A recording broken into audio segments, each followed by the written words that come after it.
Dear friends, in this article we will talk about quantitative easing, the pros and cons, and impact on everyday lives.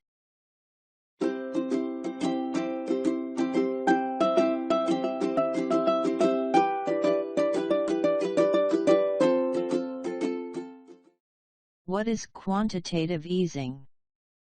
Quantitative easing (QE) is a monetary policy strategy used by central banks to keep credit flowing to the economy. Once the policy rate had been pushed to its zero lower bound, central banks turned to a range of unconventional monetary policy tools to provide further support to the economy. This includes QE, where the central bank buys government bonds and other financial assets to push down longer-term interest rates. What is the danger?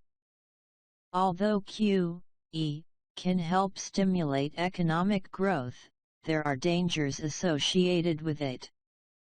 Hyperinflation, for example, can be caused by excessive QE, which can lead to rapid and out-of-control price increases in an economy. There is also the risk that QE will be used to prop up failing corporations, which can have an adverse effect on the macroeconomy and financial stability. How does it affect people's lives and the economy? QE can have both positive and negative effects on people's lives and the economy. On the one hand, it can help to stimulate economic growth by providing more credit, which can lead to increased business activity and job creation. On the other hand, it can lead to higher inflation and asset bubbles, which can make it harder for people to afford basic necessities. What are the advantages and disadvantages? The main advantage of QE is that it can help to stimulate economic growth and provide more credit to businesses and individuals. The main disadvantage is that it can lead to higher inflation and asset bubbles, which can cause economic instability and make it harder for people to afford basic necessities. Why do the financial authorities resort to it?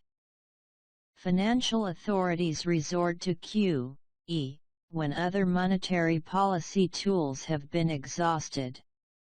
It is seen as an effective way of providing additional support to the economy when interest rates are at their lowest. However, as with any policy tool, it is important to be aware of the potential risks associated with it.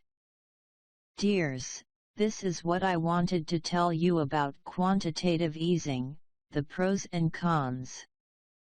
Don't forget to comment, subscribe, and like. Thanks. See you soon.